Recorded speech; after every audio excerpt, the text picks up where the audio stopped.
Welcome to USA Global TV and Radio, where our mission is to provide education, entertainment, hope, and inspiration. USA Global TV and Radio connects you with experts and audiences all around the world every single day to help you succeed in business and to live a richer life. Visit us at usaglobaltv.com to learn about career and life-changing training and mentoring programs like the Listening Mentor. Subscribe to our newsletter to stay informed about our special programs and offers. Discover how you can become a guest on one of our shows or a host or producer of a USA Global TV and Radio show of your very own. That's USA Global TV and Radio, where the doctor is always in.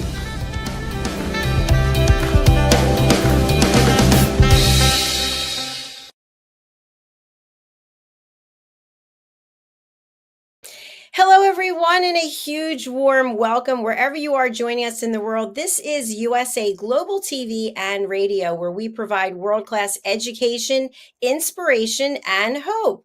I'm Dr. Jacalyn Kerbeck, and our show today is The Power of Etiquette and Manners, brought to you by the British School of Excellence and Mr. Philip Sykes. Today, we're going to be talking about world etiquette.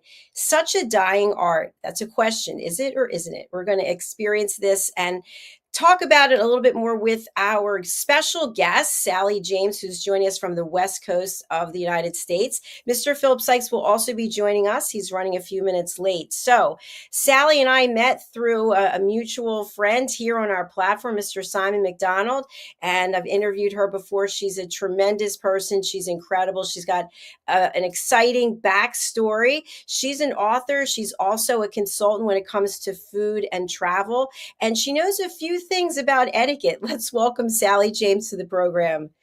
Hi, Sally. Hi, Jacalyn. Thank you very much for having me. It's a pleasure to see you. Thanks so much for joining us. I know when we first met, I believed you were in Australia or you were going to Australia, and I know you were just out in Vegas at a convention there. So thank you for taking the time to be with us so early there on the West Coast. Yes, well, it's a pleasure to be with you. And, I think, etiquette covers so many different aspects. And, me being more heavily involved in the food and restaurant aspect, I mean, it's evolving so quickly, it's hard to really keep up with it and not be judgmental and go, oh my God, how could you do that? Kind of attitude. So Well, Sally, you have a tremendous amount of experience. You are an expert in so many areas when it comes to food, to travel, to restaurants. You have written so much. You've put so much out in the world. I know myself, I love watching reality TV, and I especially like watching cooking shows and competitions, and you get to see what goes on behind the scenes. And I don't know that there's a lot of etiquette and manners in some cases from what they're actually filming. But where did you find and when did you find your passion for food? Mine was a curious path. I'm not one of the people that can say that, I got it from my mother, hanging on her apron strings. My mother was actually a pretty awful cook, and didn't really like cooking for that matter. And I think it was my rebellious streak that I thought, well, I'm going to give it a go. And both my grandmothers were extremely good cooks, but in very different ways. My grandmother was really rustic. Her scones would be gnarly, and her stews would be just, unctuous, but nothing perfect. Whereas my other grandmother, everything was perfect. And it was sort of a bit of a juxtapose the two different angles of food that I was raised with. And then I got introduced to food in school, with home economics. And the hook went in at that stage. And I've got to say, I was more interested in the science of food than, making perfect cakes and that kind of thing. I just loved to see the way food interacted. I loved playing with flavors. And so, I made the bold decision as a 16-year-old and decided, I don't want to finish school. I'm just going to specialize in cooking. So I put myself through cooking school and the rest is history. Thank you so much for sharing that. It's fascinating the path that you took and where you are today. And you are an international food and wine spokesperson. And something that I really want to touch on is it can be very confusing for the layperson when we think about the pleasure, the enjoyment of food and beverage versus longevity and fasting and all these other things. And I know that you have expertise in nutrition as well. And you're not just an advocate for piling on the butter and the oil and all these other things. So how do you balance that between what is nutritiously valuable and what we should do for our longevity versus what we want? I know it's a difficult one. I worked for 10 years for the National Heart Foundation in Australia, and my goal was really that to empower everyone that had had a heart attack or had risk factors, that I was going to empower them to get up every morning and know they were going to enjoy everything they eat. So I just wanted people to be able to eat the foods they liked, but eat them in the right balance. Because I think once we start denying ourselves the food we love, then food loses interest, and then we're not happy because we're not eating the food we like, and then we end up going back to our old ways. So I think the best thing to do is to really just find that balance of having less of certain things. Like if you're a really big, you like your huge steaks, have smaller and have more plant-based foods. I think this is definitely a place for butter and sugar in the diet, but does it need to be half an inch thick on the bread or just a thin slaver? I mean, if you look at some of the healthiest populations in the world, they're eating butter and baguettes, and gluten-free isn't such a big thing, but we all have to monitor how our bodies react. But for me, it's all about balance and being active. I think it's really important, if you work behind a computer all day, to take the time to get up and go for a walk around the room at the very least, or take a half-hour break and do something active. There's so many different factors that come into it. Absolutely. And I'm the kind of person that, and I've done this, I'm embarrassed to say, but I would actually eat chocolate chip cookies when I was sitting on my spin bike. So I would spin for another hour. So I was eating the cookies, which is also not the best way to actually manage what we're eating. So I know that you've been a contributing editor in the seafood industry as well. And I think that's where you and Simon McDonald were together in Boston at the Seafood Festival. Is that correct? That is, and it's coming up just around the corner too. Will you be attending as well? I'll be for the first time ever, I'll actually be just attending the show, which I'm so excited about, because usually, when I met Simon, I was doing the PR, sort of the face person of Seafood from Scotland with my Australian accent. It was in America. So that was curious. Beautiful. But, so, and then last year Australia had a big expo, and I was the chef for for the Australian pavilion, which was a real treat, showing off my country's marvellous seafood. But this year, I'm just going to be going as a guest, and I'll have some caviar under my arm because I do represent a wonderful hand-milked, sustainable caviar out of Australia, Yarra Valley caviar. So I will be talking to people as I walk around the floor about that beautiful product. That is definitely a beautiful product. We're going to talk a little bit more about it. Let us welcome to the show Mr. Philip Sykes, who is joining us from the UK. Hello, sir. Don't you look dapper?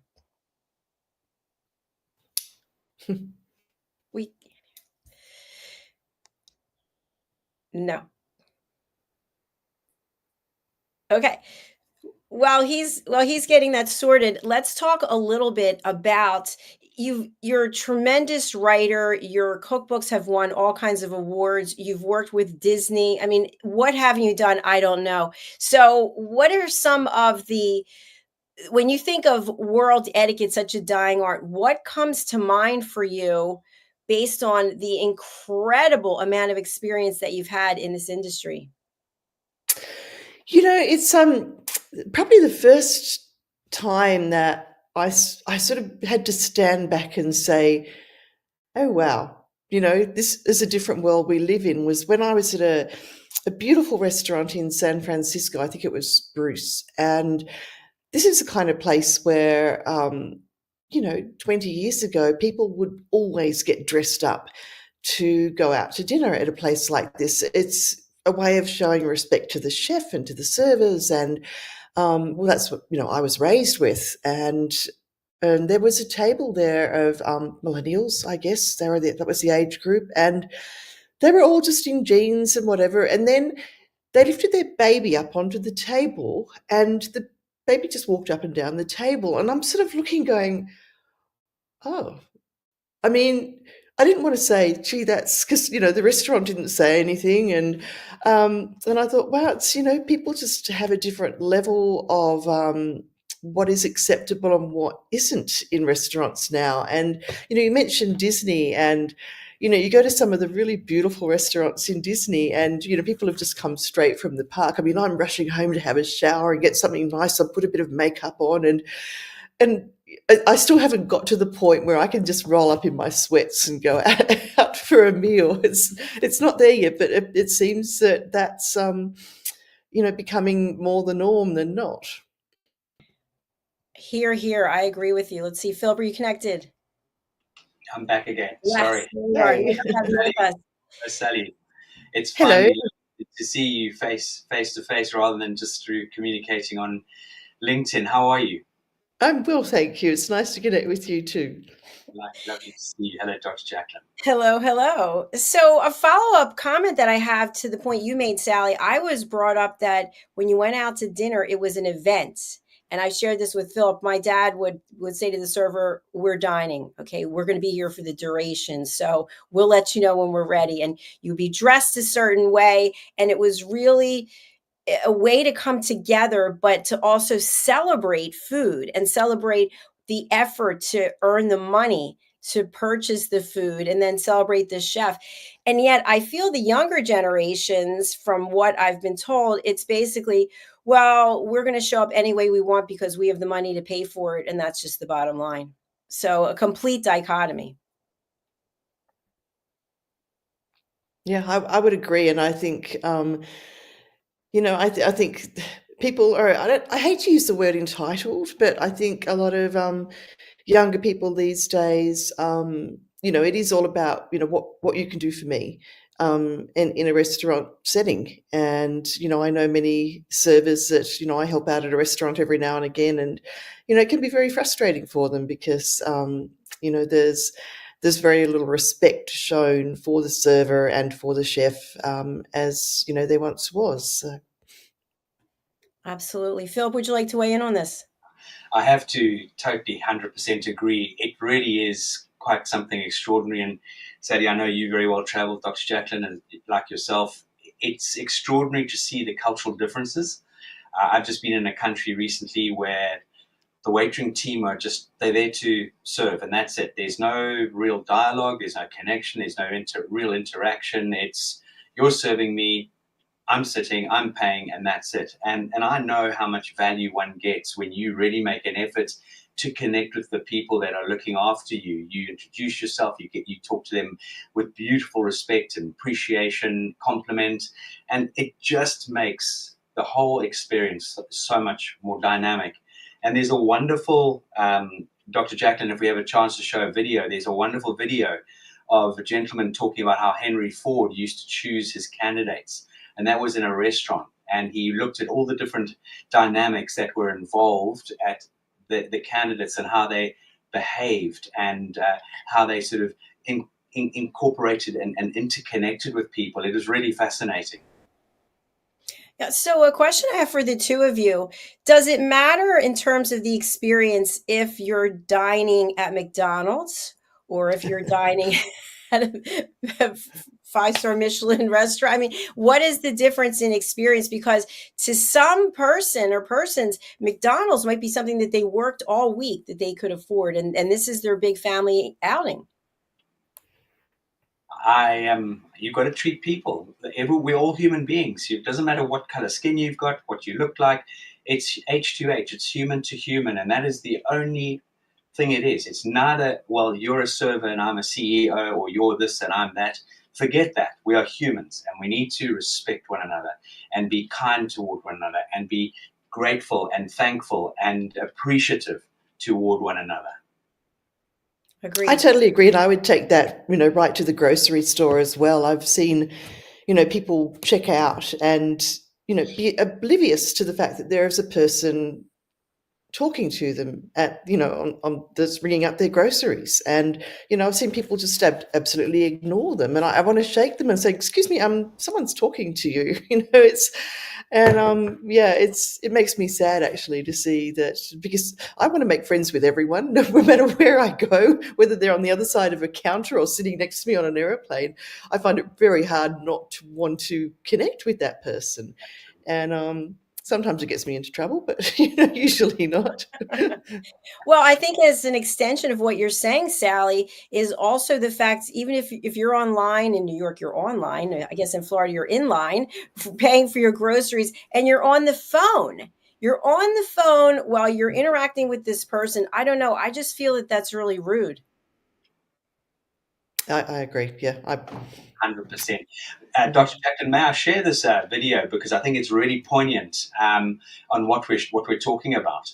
Sure, if you have it, yes, please go ahead. I do. I'd love to share the video with you all right now. And here we go. So it's coming up now.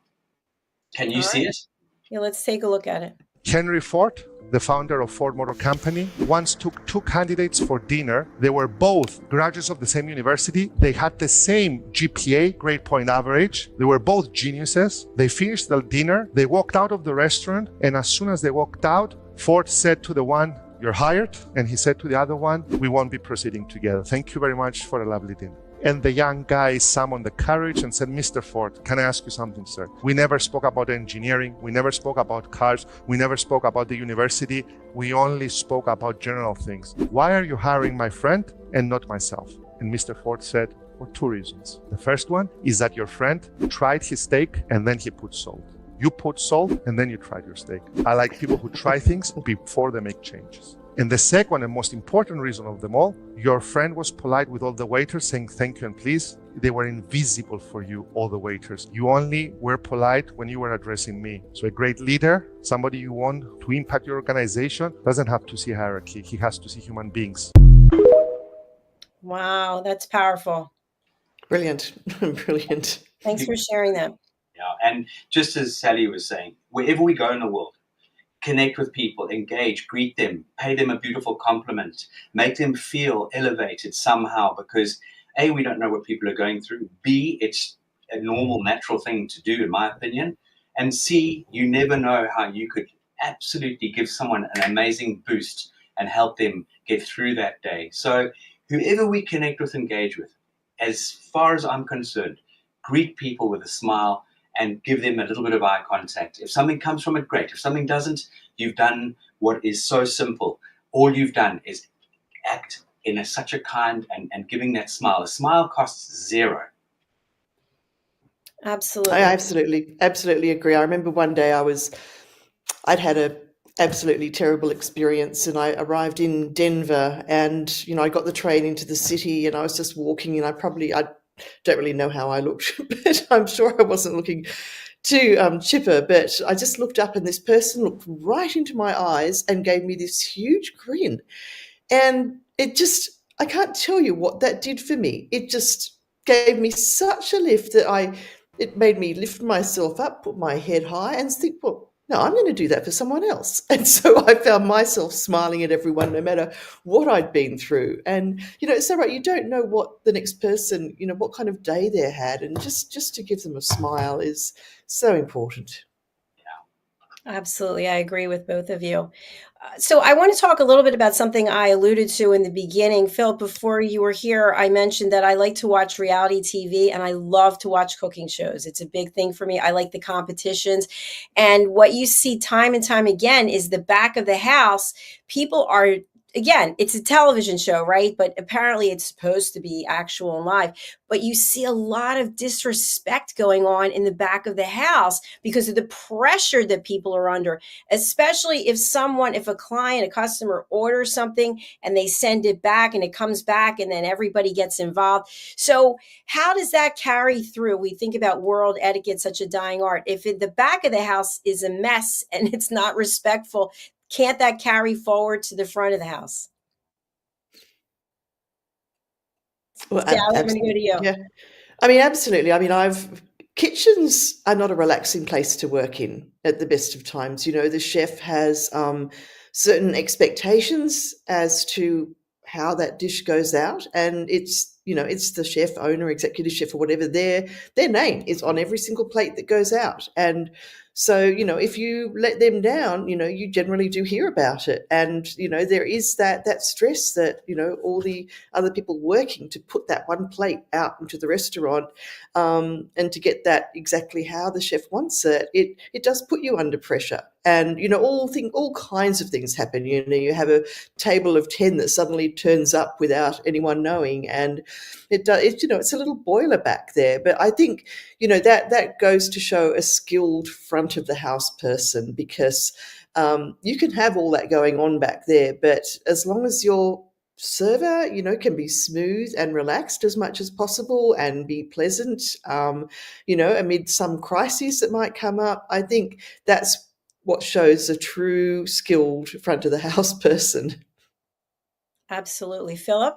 Yeah, absolutely. And I think that's in any industry. Things go wrong, or we find things challenging, or for example, Dr. Jacalyn, you and I have done many shows, and there's a technical issue. We could get flustered. We could throw our toys out the cot, or we could choose to just slow down and handle it and put it into sort of hopefully a process. And Sally, my background is very similar in that respect, in hotels, hospitality.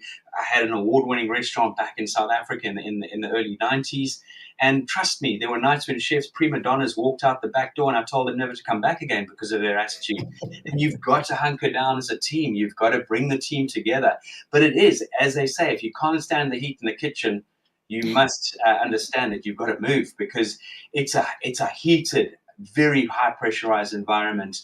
And not only if you're just a top end restaurant, generally within reason, and I think generally anyone who goes into the catering chefing industry are generally hopefully fairly proud people. So as Sally said, what they put on that plate, it's got their signature on it. On the other side of the coin, what I would love people to understand and realize is, when we do go dine out and you are served a beautiful plate of food, one, as a customer, as a person who is at that restaurant, must understand the love and TLC that goes into that. This is art, and every single thing's gone into that. So if it's not to your liking, or not to your taste, or it's not quite right, don't throw your toys out the cot and say that was terrible, that was awful.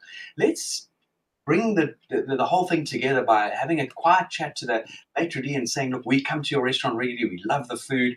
However, on this occasion, we feel that it just wasn't on point, and we just wanted to give you that feedback. That is going to be received so much better than a person who's coming in with guns blazing and throwing their toys out the cot. Yes, excellent points. And I feel like, and Sally, you can address this better, but I feel that chefs today have to deal with so much food allergies, for example, right?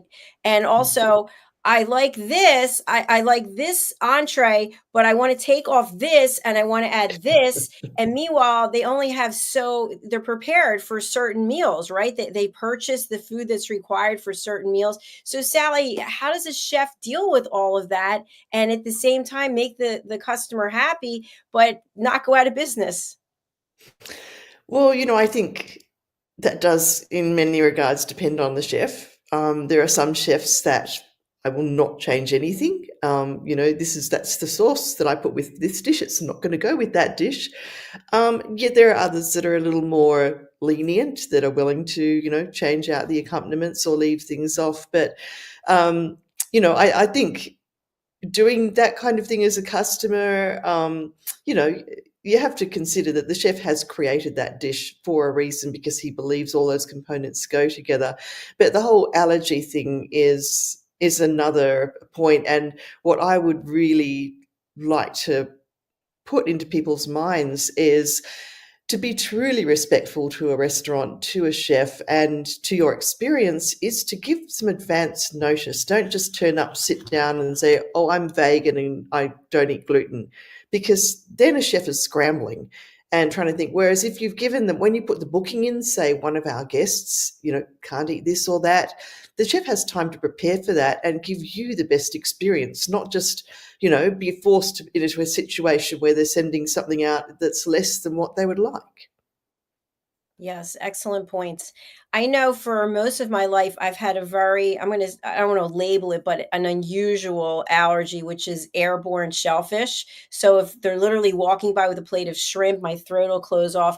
And so I stopped going out to eat for a long time. In fact, I've only been out once in the last 9 months, I think, and twice in the last 9 months. But anyway, my point is that every time I would go to a restaurant, a chef would come out and have to speak with me and say, I understand you have a shellfish. And I always felt so badly, because then they're trying to figure it out. So then I just stopped going out, because I thought it puts them in a bad position as well as me and the other people who are dining. And I know people have peanut allergies. There's all kinds of allergies people have, and everything's changed now in terms of we can't just go specifically with what's on the menu at some point.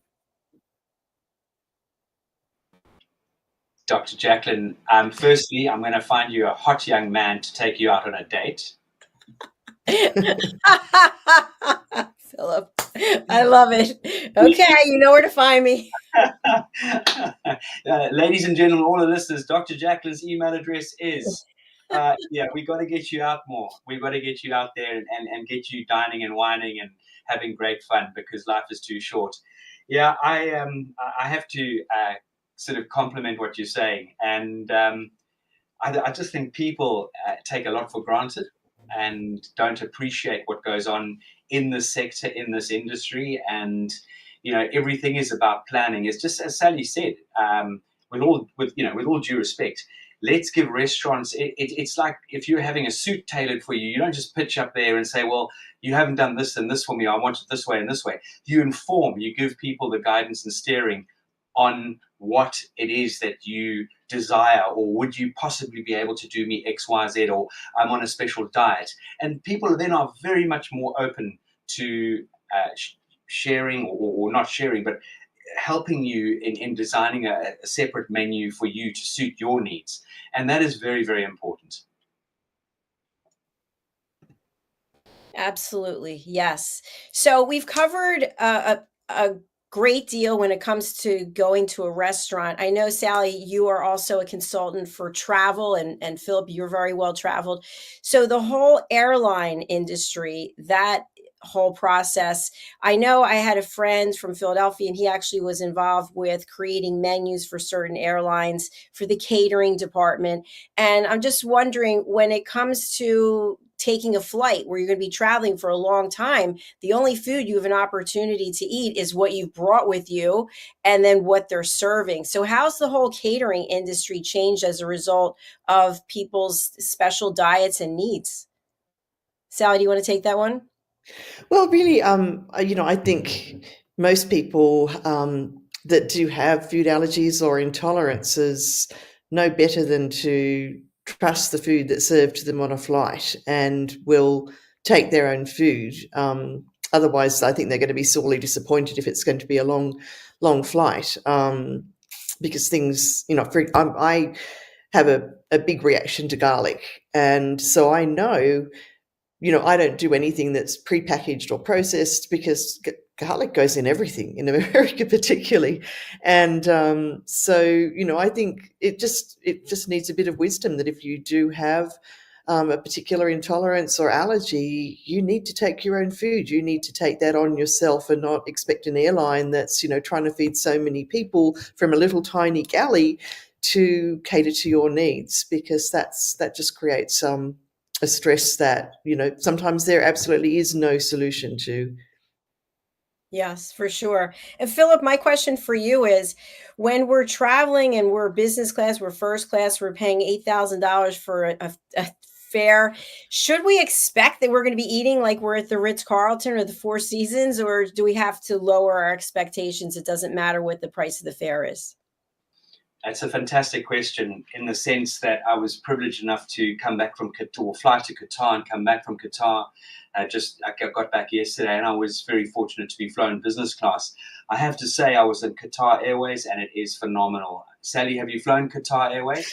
I haven't, but another one with Q is Qantas, and I've got to say I'm quite impressed with I've flown business with them, and I've been quite impressed. I was blown away.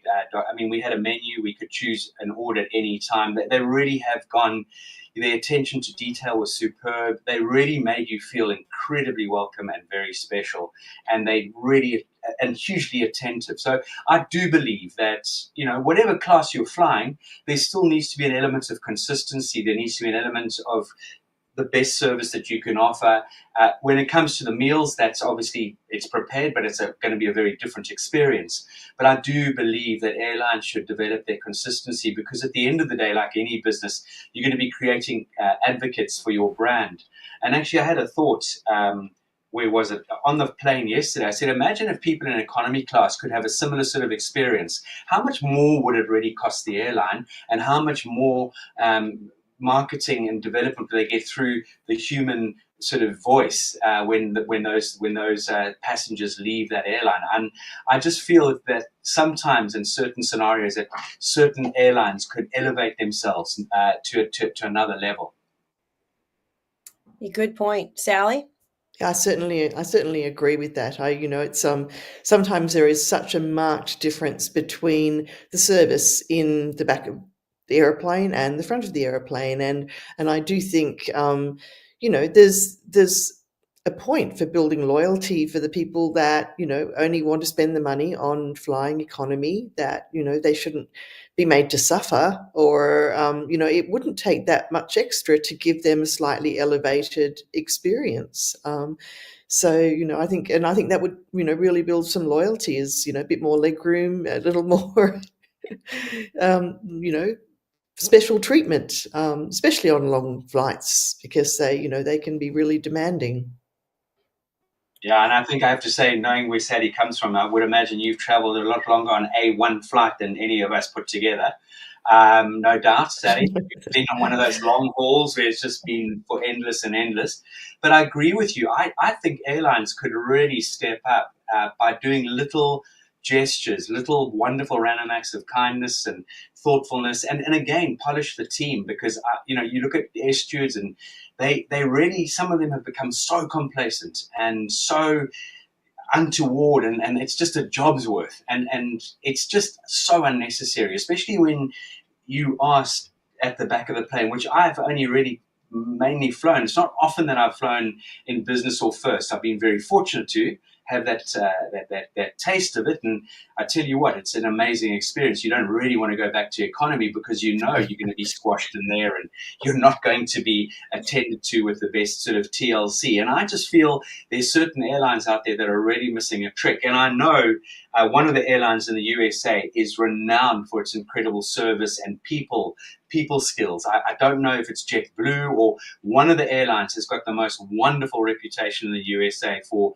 their attentiveness to people's needs. And it makes a difference, and people remember that. Something I want to bring up, because I feel like these are the unseen heroes, and I'll give an example. I have the opportunity to drive the back roads of the state of New Jersey, which is the Garden State, and you can't help but notice all the acres of farming that's going on, and livestock. And you look at the houses where the farmer and the farmer's family live, and you see the amount of work and the dedication and what goes on behind the scenes. It's like the back of the house of the food industry. Or the fishermen, they're going out there in all kinds of weather in the middle of the night, not glamorous on either end. And by the time the food comes to the table, or whatever way that we consume it, whether we're purchasing or we're at a restaurant, I don't know that we remember where the origins came from, and what the people in the fields, the people on the ships, what they're doing to get us the food that we consume so easily on a regular basis. Yeah, I think that's a really good point, and one that I applaud the chefs that are really putting the effort into letting people know where their particular product came from, even sometimes putting the fisherman's name or the boat's name, or I think that's happening a lot more these days, and I think it's a wonderful effort. I mean, a lot of people are really doing what they can to help tell that back of the scenes story. I know when I had my show called Slow Living Radio, that was my mission in that show. There's a wonderful, if you're interested in seafood, there's a wonderful podcast called Fish Tales, where John Sussman, who's one of the icons in the seafood world in Australia, he tells the stories of the people involved, right from fishing to shucking oysters to getting the fish to the market. And it really gives you a sense, and it allows you to appreciate what's on your plate a little more. Or when you reach for that bottle of olive oil or wine off the shelf in the table, when you know the story, it gives you so much greater enjoyment of the product and appreciation of what's gone into it, which, where the days are gone, unfortunately, where, it's a small community and, next door they're growing the corn and, you're making the butter and someone else, and you've got that whole community. I mean, sadly, that's gone, and you go to the butcher and the baker. But so I think, encouraging people to be more aware of that is a fantastic step. Absolutely. And I think that's where the advent of farm to table, that whole concept came from, probably. Philip? Absolutely. Farms have, but what's scary, and by the way, that was Southwestern, the airline that I was thinking of, that have this carte blanche on customer. They empower their staff to make a difference in their guests' lives. Going back to what Sally was saying, it's actually quite scary, because schools are having to educate children to show them where that vegetable and where the fruit comes from. It doesn't just pitch up on your plate. They're having to educate, and people don't actually realize the time, energy, effort, the long days, the early mornings that go into production, and not obviously only in food production, but in what we are so accustomed to, just taking off the shelf or going to a restaurant and having served, or whatever, or going on the internet now and ordering something, and boom, it just arrives. And it is fundamental that we understand the journey behind everything. We understand the time, the energy, the effort, the passion for many people that have put something together for us to appreciate. It takes a village for sure. So, well, this has really been a fascinating show. Sally, what have we not asked you about today that you'd like to chat about?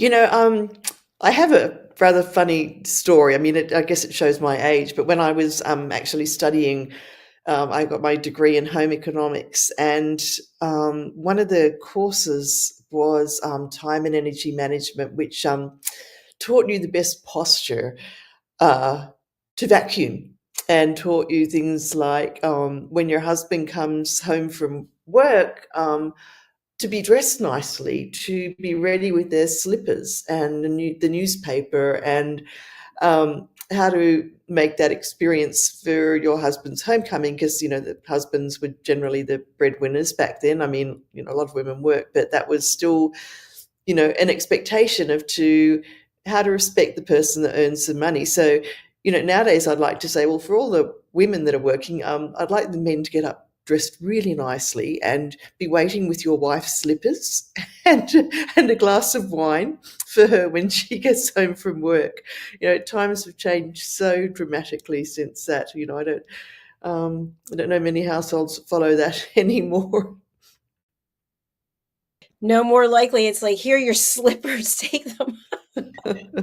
I think, Sally, we're onto something here. We should have a podcast on how to embrace your partner when they come home, and especially women. I think I've always said this, Dr. Jackie, I'm a huge advocate, and women take on too much as it is, or given too much responsibility. I don't know which way one looks at it, but men get away with murder in pretty much across the board. And can you imagine a couple where the husband's prepared a warm, beautiful bath with candles and got the dinner ready, and can you imagine that welcome when someone's come in from the day? I mean, it would just be phenomenal, and it is about this human-to-human connection. What can we do for each other? Don't get complacent, because actually the work in a relationship starts once you are on that journey together as a couple, and that is key. You can't, it's the same thing as they call it in the US. If you don't put gas in your vehicle, or petrol or diesel, or you don't charge your car these days with electricity, you're going to run out. And when it runs out and you don't do anything about it, boom. Good points. Excellent. Sally, it's been an absolute pleasure. It sounds like we've got a number of other topics that we can discuss with you. So I hope you'll come back and see us. We have your contact information. Who would you like to reach out to you, and what's the best way? Really, I'm gosh, that's a good question. I guess the kind of people that I would provide a service to is really anyone needing to source ingredients to find out where they can get certain products from. Really, I'm doing a lot of sourcing these days of products. So if any chefs are interested in, finding seafoods from around the world or unique ingredients, I'm welcome to help them. There we go. Thank you so much. And Sally's email address is sjames, SJAMES, at wineroads, WINEROADS.com for our audio only audience. Thank you, Sally. I hope you enjoy the rest of your day, and we'll be in touch. Thank you, Jacalyn. Nice to meet you. Nice to meet you, Philip. Bye-bye. Philip, another fabulous episode on Friday. Yay. Yay. What an amazing woman. I mean, I'm sure we could keep her on board for a long, long time and keep the audience very riveted with her background and experience. Absolutely. I've spoken to Sally in the past about joining our team, so hopefully it'll be a good time for her to consider that. I know she's wanted many places as she's traveling all around and doing her consulting and her writing. Philip, what is the best way for people to reach out to you, and what's coming up for you and the British School of Excellence? Well, what's coming up for us at the moment? We've got a Train the Trainer starting in about 10 days or 2 weeks' time, which is very exciting. We have got the London Experience coming up. I know, Dr. Jacalyn, we're going to be talking to you about that at some point. And I think what I'd like to do in one of the shows is really elaborate and expand on what's going to happen during that London Experience. We're doing Train the Trainer live in person here in the United Kingdom. And we had a team meeting today, and we're going to look to set up a Train the Trainer on the road approach. So possibly maybe later this year or into the new year, we would love to run a Train the Trainer out of the US and then maybe go to another country and run these on a sort of a regular sort of basis. So that's something in the pipeline. There are huge amount of courses being launched on our e-learning platform, and those are really amazing, well-filmed courses. They inform you with a huge amount of material. They're quizzes, they're certificates at the end of the courses, and they are very low barrier to entry value-wise. So lots happening with the British School of Excellence. Things are bubbling in the background. We've just launched the British School of Excellence in Qatar, and when I say just launched, I've just spent 5 days over there working with the team, and the official launch will be coming up in May 2024. And that's a really wonderful and exciting place to be. It's a fascinating country, fascinating people, a very interesting and a very clean and organized country. So it was a pleasure to be there. the best way to get hold of us here at the British School of Excellence is go online, look at the website, which is www.thebritishschoolofexcellence.com, or reach out to us via email at hello@thebritishschoolofexcellence.com. On our website, there is a WhatsApp number. You can connect with us directly. You can speak to us directly. So wherever you are in the world, if you want to connect with us, there are many ways to do so. Look at all our social channels. Those you can catch and get onto the social channels through our website. Absolutely brilliant. Thank you so much, Philip. And for those who have their mobile device, they can just hold up their camera to contact Philip, and all the information is there. Thank you for joining us again. I look forward to chatting you with my friend. Congratulations on everything that's going on. It's very exciting, and I'm really happy for you. Have a great weekend, Dr. Jacalyn. You do the same. Thanks. And thank you to everybody who is watching us on the live or the replay. We really do appreciate you. If you have a story, if you have something that you would like to share, we'd love to hear from you. How do you get in touch with us? You can go to our website, which is usaglobaltv.com, and you can book your session there. Thank you again for being here. We look forward to seeing you again later today. Bye for now.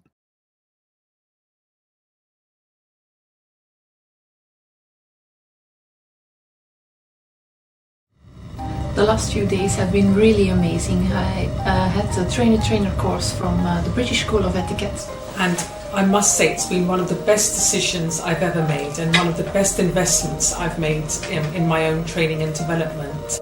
Now, words alone will not describe the transformation and the positive path that I have traveled with the British School of Etiquette.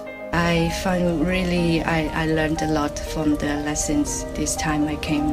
The last few days with the British School of Etiquette have been fantastic. And what I've learned now is really beyond my expectations. This is the most rewarding experience and the best investment I have made this year. It was just great. I learned so much, and when I go back to Belgium I will incorporate a lot of it into my day-to-day life and business. It's been absolutely wonderful for the whole week that we were here. I feel transformed, and I feel like blowing a trumpet and tell people, come and do this school. This class is the best. This is the best school ever. You should take it. It will change your life immediately. I am now able to teach other people how to bring the best of them. Thank you. Thank you, best. Thank you. Thank you so much. Thank you.